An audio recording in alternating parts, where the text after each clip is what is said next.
ध्यान से देखेंगे मेरे दोस्त, यहाँ पे जो हम लोग का एक क्लास 12 जो फिजिक्स है, क्लास 12 फिजिक्स का एक बढ़िया सा टॉपिक ये है कि यहाँ पे ये दिया गया है कि नीचे के फिगर में एक कौशल दर्पण दिखलाया गया है जिसमें किसी वस्तु ए बी का image A dash B dash बन रहा है ना। यहाँ से हमें क्या करना है, मैग्निफिकेशन फॉर्मूला को ड्राइव करना है।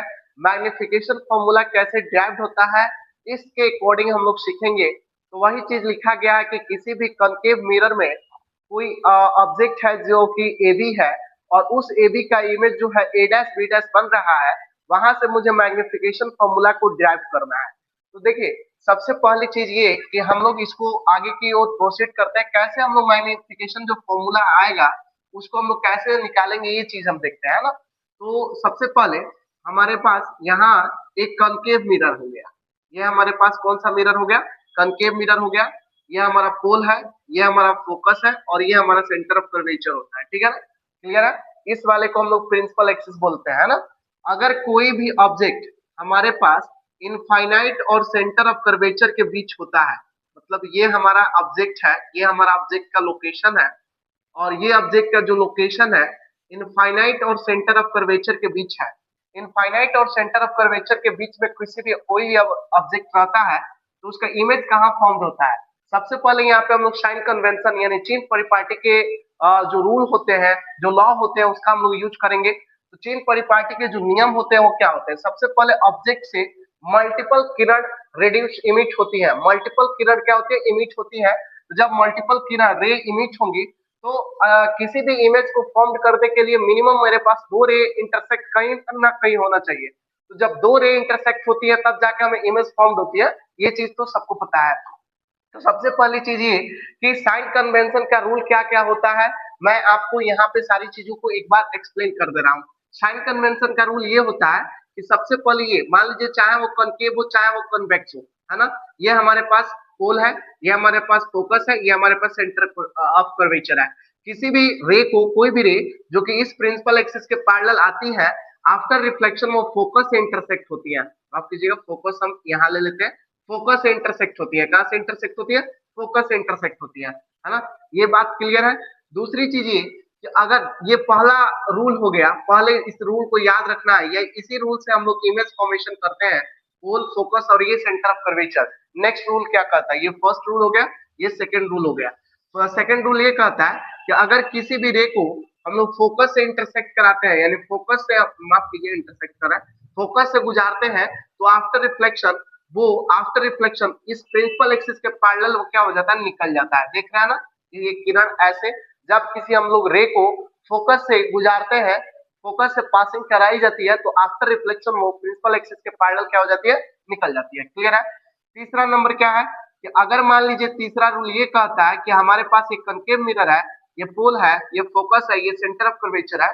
तो अगर किसी रे को हम लोग सेंटर ऑफ कर्वेचर से देते हैं, आफ्टर रिफ्लेक्शन, रफली मैं बता दे रहा हूँ, आफ्टर रिफ्लेक्शन वो उसी डायरेक्शन में निकल आता है और यहाँ पे जो एंगल बनता है वो कितने डिग्री का बनता है, 19 डिग्री का बनता है। क्लियर है। चार नंबर जो रूल है, ये चार नंबर रूल ये कहता है, ये हमारा कनकेव मिरर हो गया, पोल हो गया, ये फोकस हो गया, ये सेंटर ऑफ कर्वेचर होगा। जब हम किसी एंगल थीटा पर किसी रे को देते हैं तो ये उतना ही एंगल से क्या हो जाता है, बाहर निकल जाता है ना। तो ये साइन कन्वेंशन का 4 रूल होता है, मैंने कनकेव में बताया हुआ है। यहाँ वैसे ही कन्वेक्स में भी होता है, यही साइन कन्वेंशन का 4 रूल है ना। अब ये 4 रूल को ही हम लोग एक्सप्लेन करके किसी भी इमेज फॉर्मेशन को फॉर्म करते हैं, कैसे इमेज कहाँ फॉर्म होता है, ये सारी चीजों को हम लोग इसी रूल साइन कन्वेंशन के रूल से हम लोग क्लियर करते हैं। आप इसे राइट डाउन कर लेंगे, है ना। चलिए ध्यान से देखिएगा कि हम लोग मैग्निफिकेशन फॉर्मूला को इसी के अकॉर्डिंग कैसे हम लोग निकालेंगे मैग्निफिकेशन फॉर्मूला को। तो सबसे पहले ये चीज कि यहाँ पे जब ऑब्जेक्ट रखी गई है, देखिए यहाँ पे सबसे पहले जब ऑब्जेक्ट रखी गई है तो यहाँ से एक रे क्या होंगी, प्रिंसिपल एक्सिस के पैरेलल जाएंगी। और जब ये प्रिंसिपल एक्सिस के पैरेलल जाएंगे तो रूल क्या है, प्रिंसिपल एक्सिस के पैरेलल जाएंगे तो कहां से इंटरसेक्ट होंगी, फोकस से इंटरसेक्ट होंगी। क्लियर है। दूसरी चीज ये कि एक रे को क्या किया मैंने, थीटा एंगल से दिया, कितने एंगल से, थीटा एंगल से। तो ये थीटा एंगल से क्या हो जाएगा, बाहर हो जाएगा, कितने एंगल से, थीटा एंगल से ही बाहर हो जाएगा। अब आप बताइए इन दोनों का जो इंटरसेक्शन पॉइंट है ये, यानी कि यहाँ पे इंटरसेक्ट हुआ है, तो जो इमेज इसका फॉर्म्ड होगा, कुछ इमेज इसका यहाँ फॉर्म्ड होगा। ये जो हुआ इमेज कुछ इसका यहाँ फॉर्म हुआ, क्लियर है, इसका जो इमेज फॉर्म हुआ यहाँ पे हुआ, क्लियर है ना। तो ये होता है, हम लोग इसी साइन कन्वेंशन के रूल से हम लोग इमेज फॉर्म करते हैं। सपोज इसका नाम हम दे देते हैं ए बी, और इसका नाम दे देते हैं हम ए डैश बी डैश, और ये हो गया पी, और ये हो गया ए बी, है ना, क्लियर है इतनी बात। ध्यान से देखिएगा कैसे हम लोग मैग्निफिकेशन फॉर्मूला को हम लोग निकालेंगे। सबसे पहले ये चीज, हमारा ये जो है, ये है हमारा क्या है, ये इसको हम लोग क्या बोलते हैं, पोल है, ये हमारा इमेज है, और ये हमारा ऑब्जेक्ट है, ये हमारा क्या है, ऑब्जेक्ट है, इस बी को यहाँ कर देते हैं, ये जो हमारा ये है, ये क्या है, हमारा ऑब्जेक्ट है, ये हमारा क्या है, ऑब्जेक्ट है ना। तो ये जो ऑब्जेक्ट है, तो यहाँ पे हम देखेंगे ये पोल से इमेज के बीच का जो डिस्टेंस होता है, इस डिस्टेंस को हम लोग क्या बोलते हैं, वी बोलते हैं। और ये आप कॉनकेव में है कि कन्वेक्स में है, कॉनकेव में है, तो कॉनकेव में है तो इसका जो इमेज डिस्टेंस को हम लोग भी जो रिप्रेजेंट करते हैं, तो वो प्लस भी होगा कि माइनस भी होगा, माइनस भी होगा, ये सारी चीजें मैंने बताया हुआ है ना। ये वाला क्या होगा, ऑब्जेक्ट डिस्टेंस ऑलवेज भी नेगेटिव, ये हमारा हमेशा नेगेटिव होता है, तो इसको हम लोग क्या कहेंगे, माइनस यू कहेंगे। बोलिए कोई दिक्कत इसमें। तो यहाँ तक समझ में आई कि ये हमारा क्या था, कनकेव मिरर था, ये हमारा क्या था, कनकेव मिरर था। इस कनकेव मिरर में इनफाइनाइट और सेंटर ऑफ कर्वेचर के बीच में कोई एबी ऑब्जेक्ट रखा गया है, इससे एक रे निकला जो प्रिंसिपल एक्सिस के पैरेलल आफ्टर रिफ्लेक्शन वो फोकस से इंटरसेक्ट हुआ, और जिस एंगल को हमने दिया थीटा एंगल को, थीटा एंगल से बाहर हुआ, इन दोनों का इंटरसेक्शन पॉइंट जो है यहाँ है, यानी ए बी ऑब्जेक्ट मैंने रखा है, तो इसका जो इमेज बना वो क्या इमेज बना, ए डैश बी डैश बना, क्या इमेज बना, ए डैश बी डैश बना। इतनी बात क्लियर है। इसकी हाइट मैं h ले लेता हूं, और इस इमेज का हाइट मैं h डैश ले लेता हूं, क्लियर है। अब ध्यान से देखना है, ये बात है, ध्यान से क्या देखना है, ध्यान से ये देखना है कि इसमें हम लोग क्या करते हैं, सिमिलरिटी का कॉन्सेप्ट लगाते हैं।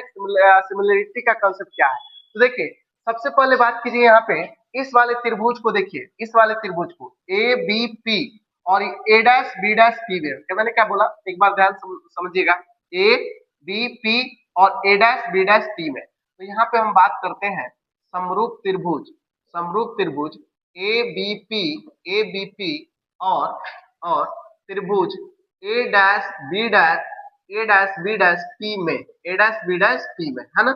इस समरूप त्रिभुज में बात करते हैं, ये दोनों त्रिभुज आपस में समरूप है।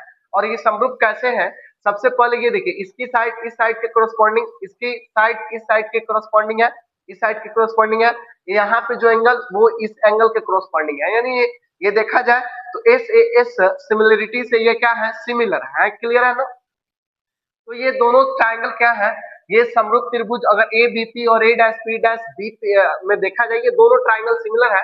तो सिमिलरिटी का कंसेप्ट, जब दोनों ट्रायंगल सिमिलर होते हैं तो उसके जो करस्पॉन्डिंग पार्ट्स होते हैं वो आपस में क्या होते हैं, करस्पॉन्डिंग पार्ट्स आपस में क्या होते हैं, जो भी करस्पॉन्डिंग पार्ट्स होते हैं वो इक्वल होता है ना। तो वो करस्पॉन्डिंग पार्ट्स क्या होते हैं, ध्यान से रखिएगा। सबसे पहले इसका जो हाइट है, यानी इस ऑब्जेक्ट का जो हाइट है इमेज का हाइट के करस्पॉन्डिंग होगा, यानी इसका मैं ले लूं h और इसका h डैश, इसका मैं h और इसका मैं h डैश ले लूं, है ना, ये बात क्लियर है। और इसका ऑब्जेक्ट डिस्टेंस, यानी कि पोल से इस जो ऑब्जेक्ट के बीच का जो डिस्टेंस है वो माइनस यू है, और पोल से जो इमेज का बीच का डिस्टेंस है वो माइनस का भी है।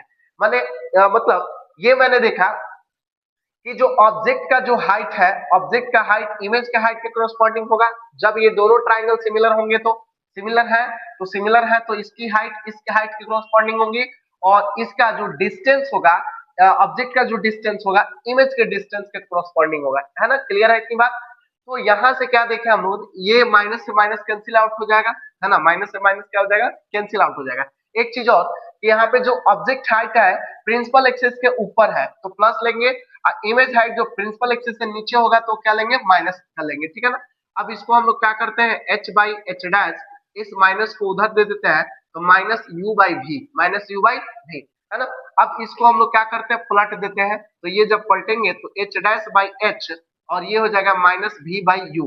अच्छा, इस h डैश बाई एच को यानी अभी हम लोग लीनियर मैग्निफिकेशन, वैसे जब मैग्निफिकेशन जब पढ़ाई किया है तो वहां पे एक लीनियर मैग्निफिकेशन पढ़ना है, रेखीय आवर्धन, लीनियर मैग्निफिकेशन या लेटरल मैग्निफिकेशन, है ना, ये ट्रांसवर्स मैग्निफिकेशन, इसको एक ही नाम से जानते हैं, 3 नाम है आपका, जिसको हम लोग रेखीय आवर्धन कहते हैं। तो रेखीय आवर्धन जो m होता है वो क्या होता है, प्रतिबिंब की ऊंचाई अपन वस्तु की ऊंचाई के रेशियो को हम लोग लीनियर मैग्निफिकेशन या लैटरल मैग्निफिकेशन या ट्रांसवर्स, जिसको हम लोग रेखीयावर्धन कहते हैं।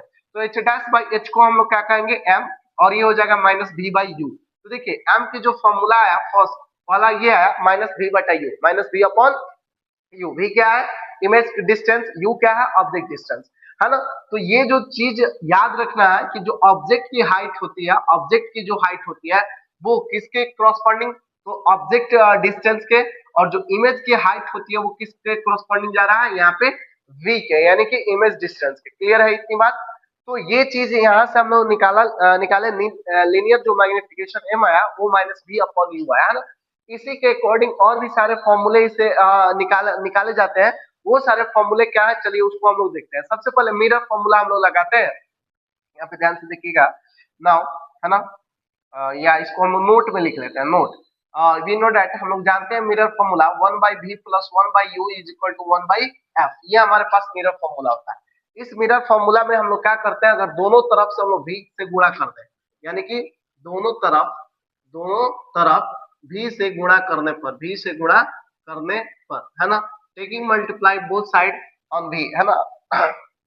v से अगर मल्टीप्लाई करते हैं, v से मल्टीप्लाई करते हैं तो v से मल्टीप्लाई करने के बाद v इंटू में क्या हो जाएगा 1 by v plus 1 by u is equal to, यहाँ पे क्या हो जाएगा v बाई एफ, क्या हो जाएगा v बाई एफ हो जाएगा। ये v बाई v को हम लोग 1 कहेंगे, ये v बाई u हो जाएगा, और ये हो जाएगा v by F, v by F है तो v बाई एफ हो जाएगा ना। यहाँ से हम लोग क्या करते हैं v बाई यू को अकेला 1 माइनस v बाई एफ ये हो जाएगा, और ये कितना हो जाएगा minus v upon you. Clear है। एलसीएम निकालेंगे तो f ये हो जाएगा f माइनस v अपॉन ये हो जाएगा माइनस v अपॉन यू, है ना। इसी कहा जाए तो f minus v upon f is equal to, इसको हम लोग क्या कहते हैं m कहते हैं ना जी, माइनस v अपॉन यू को हम लोग क्या कहें m कहें, यानी कि m का जो हमारे पास फॉर्मूला आया वो आया f minus v upon F, है ना, f minus v upon F. तो ये हो गया हम लोग का इसका सेकंड इक्वेशन, क्या हो गया सेकंड इक्वेशन, है ना। ये हम लोग का m का मैग्निफिकेशन का फॉर्मूला आ गया f minus v upon F, ये हम लोग का सेकंड इक्वेशन आ गया। तीसरे अगर बात किया जाए तीसरा, तो फिर से हम मिरर फॉर्मूला लगाएंगे, इसको भी नोट में लिखना है ना। 1 by v plus 1 by u is equal to 1 by f. अगर इसमें हम लोग क्या करते हैं दोनों तरफ u से गुणा कर देते हैं, तो u से गुणा करेंगे तो u into 1 by v, 1 by v plus में कितना होगा u बाई यू, प्लस में आपका मतलब कि एक बार इसको हम लोग लिख लेते हैं, है ना, और ये हो जाएगा u बाई एफ। तो ये कितना होगा u बाई वी, ये हो जाएगा 1, और ये हो जाएगा u बाई एफ। क्लियर है।